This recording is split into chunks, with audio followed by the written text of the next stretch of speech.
touched on, there are a ton of tools online that will help you get real analytics behind your competitive analysis process. So Guillaume mentioned App Annie, which is an incredible tool, by the way. I totally suggest you take a look. That's APPANNIE.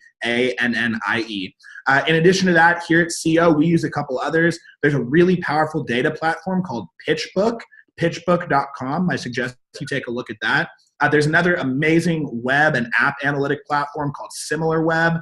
I encourage you to take a look at that too. And then lastly, a tool that we've used in the past that we found is really powerful is called Compyte.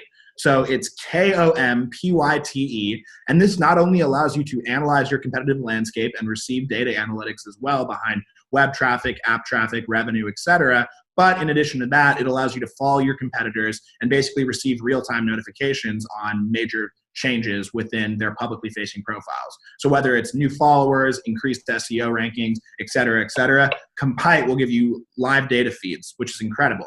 So let's move on here. Now that we've analyzed our competitors, we know what holes exist in the market, we know who we're going up against, the rest of this process becomes incredibly easier.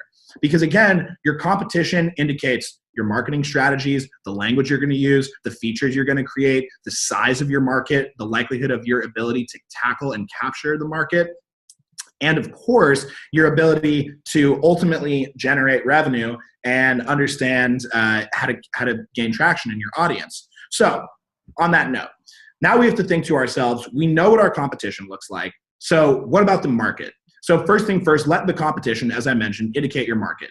And when you're thinking about your market, I always like to say, first and foremost, let's identify all of the potential people that would use this product. And so that comes down to something very simple, which we just call target audience identification.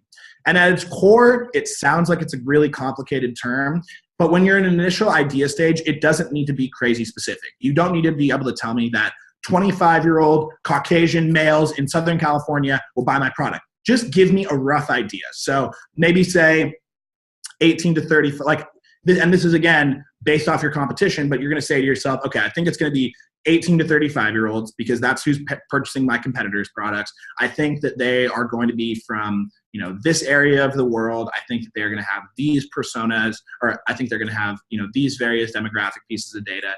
Everybody tends to have this sense after they've created an idea. They tend to know what market they're serving because that's typically one of the easier areas to figure out. And over time, as you actually are out in market, you'll be able to analyze your data to a more specific T to understand your consumers. But with an idea, at least from an investor standpoint, they just want to see if you have a general sense of who you're going to be targeting.